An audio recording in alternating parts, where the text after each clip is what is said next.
So we've talked to many of you for a long time, and many of you have been listening to us. We've been blabbing about the law of attraction and about how you get to choose. Today we're going to talk about it in a way that's even more meaningful, because we want you to leave this gathering today really understanding how it is that things come to you or don't, and why, and what you can do about it. We want to introduce you to your point of attraction. We want you to think more, really always, but more, really always, but more about this field of attraction that you are constantly presenting yourself to. Years ago, we presented a conversation about segment intending, and we said it's good to intend what you want when you enter a segment. What's a segment? A segment is any time that anything changes. You walked into this room, it's a new segment. Esther walked onto the stage, it's a new segment. We entered the atmosphere, it's a new segment. Someone sits in this hot seat, it's a new segment. The telephone rings, it's a new segment. You get in your automobile, it's a new segment. A new segment. And when you enter a new segment, it's good for you to acknowledge that you are entering an opportunity to intend. Let's call that a segment. But you're entering this field of attraction, hopefully deliberately and not by default. Hopefully not knee-jerking because somebody was just mean to you, so you get in your car and you're just so mad, and you enter that new segment. You enter this field of attraction with a point of attraction that may bring you something that you don't want, or at least may preclude you from being in alignment with who you really are, so that you have the guidance and clarity and attraction power of what you do want. You can't be denying vibrationally what you want and get it. You just can't. You got to be in alignment with it. And when you're in alignment with what you want, you feel good. And here's why. You're sifting and sorting, knowing what you don't want, knowing what you do want. That's just what life causes. You don't have to think very hard about that. It just presents itself and you react. So you're launching without even knowing you're doing it. Sometimes you know and you say it out loud, but sometimes you just know you don't want that. It's more common for you to say, I hate this confusion, than I am the seeker of clarity. In other words, knowing what you don't want comes easier to you. But launching rockets of what you do want comes easy to you too. You just don't know you're doing it. So as you're sifting through life, your preferences are being launched like rockets of desire. And this non-physical part of you, who remained non-physically focused, receives every request, big, small, subtle, bold. Everything that you want, your inner being understands, takes in. Now, at this part of the conversation, this is the best place to tell you that you have a point of attraction. You are entering the field of attraction all the time. And how well you do at getting what you want has to do with how much of your vibration is about what you want and how much of it is about what you don't want. In other words, when you say, I want more money, what's that gut feeling? I don't have enough money. Do you feel afraid? Do you feel irritated? Are you angry? Or do you feel exhilarated about what's coming or appreciative of what's already come? They are very different vibrations.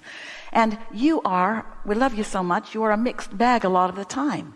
You have identified what you want, but often it doesn't take much of a conversation to get you to become a complainer about what's missing. But your inner being never becomes that complainer. When you do and your inner being doesn't, that's when the train leaves the tracks, so to speak. It really doesn't ever leave the track because your inner being never stops focusing on you. But the way you feel when you are not focused the way your inner being is focused is crummy. It does not feel good. Various degrees of crumminess, but it all feels sort of rotten. It does not feel good to not be in full alignment. That's who you are. You are a lover. You are love. You are liquid love. You are pure, positive energy. Your appreciation. And when you find thoughts, even though you feel validated or justified in the thoughts that you are thinking or in the opinion that you have, because your inner being won't go there with you, you feel that tug of war. It feels like a separation. It will never be a separation, but it can feel pretty distinct. So the reason we want to talk about your inner being right here is because your inner being never dilutes point of attraction with contradictory thought. never thinks, I want it but, or can I have it? No. Your inner being focuses knowing that what is focused upon, the law of attraction is matching. And because there is never, ever any degree of resistance in the vibration of your inner being, the field of attraction is responding to your inner being in magnificent ways, ways that you would call powerful, important, earth-changing, life-changing. And the more your inner being knows your power and the more you deny it, the worse you feel. The more your inner being knows that you are a lover and the more mad you are at your neighbor, the worse you feel. You just cannot separate yourself from yourself without not feeling good. And so earlier we said, this is the subtle difference that we are really wanting to bring home to you. We've been teaching deliberate creation for a long time. And we've offered many, many, many processes to help you be more deliberate about your thought. Today, we're going to talk about that, but we want to emphasize not just focusing the thought, but focusing the feeling.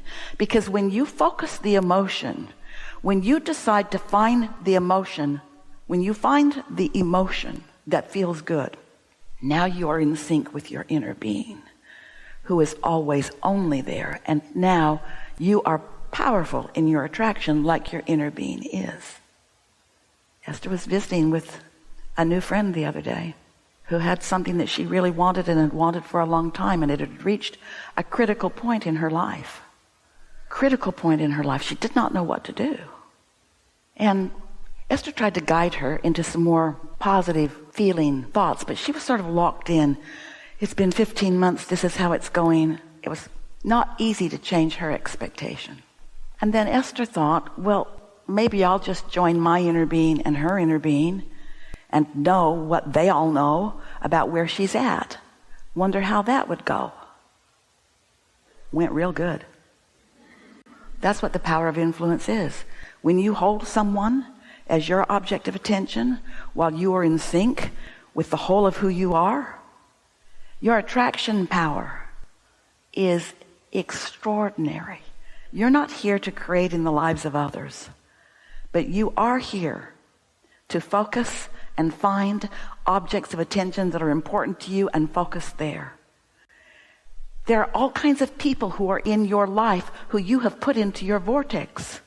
This vibrational reality that when you launch those rockets, this vibrational reality, we wrote a book about it. We named it Vortex because we want you to feel how real it is. We want you to know that's where your inner being is, and that's where the seeds or beginning essence of everything that you want is. And when you line up with that, then there's just this steady, never-ending, obvious to you, unfolding of thoughts turning to things. Thoughts turning to things all around. And when you start connecting those dots, I felt this way and it felt yucky, which just made me know how much I really wanted that.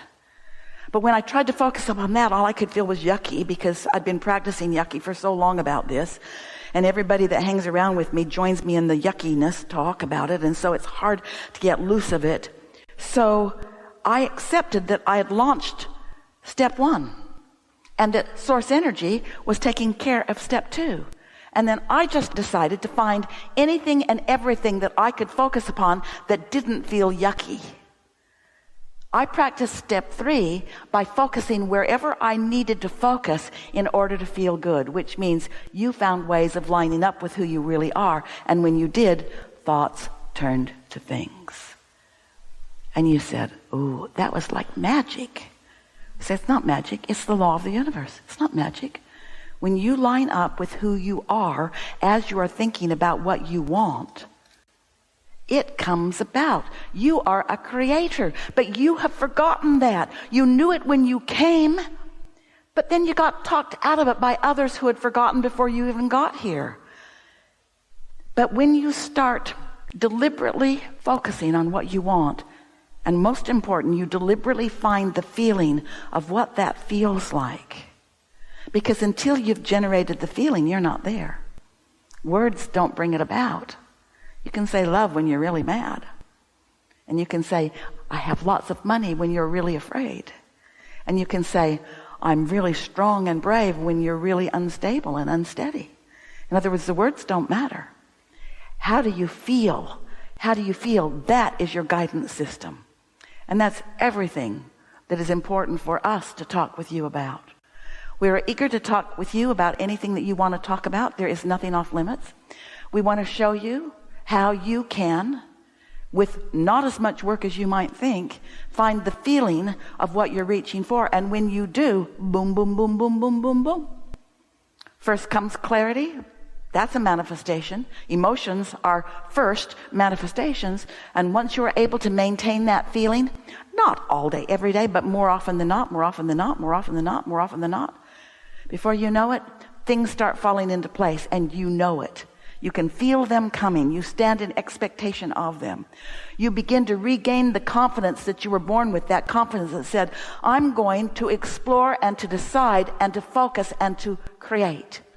I'm going to be in a physical body, which is a manifestation of thought that was sent forth by me and by the larger part of me, and I'm going to continue to focus that thought in a physical environment. And you said it, we remembered, we told you we would remind you, I am going to manifest the things that I desire, because I'm going to live in a world where see it and hear it and smell it and taste it and touch it is a real thing, where the ability to translate vibration into real life experience is a real thing. Sometimes people say, oh, I need to be more spiritual. I don't need to be so materialistic. And we say, we're not trying to get you to be materialistic, especially if you don't want to be. But you live in an environment where thoughts turn to things. They manifest. Wanted things manifest and unwanted things manifest. This is a creative field that you chose to participate in because you are a creator.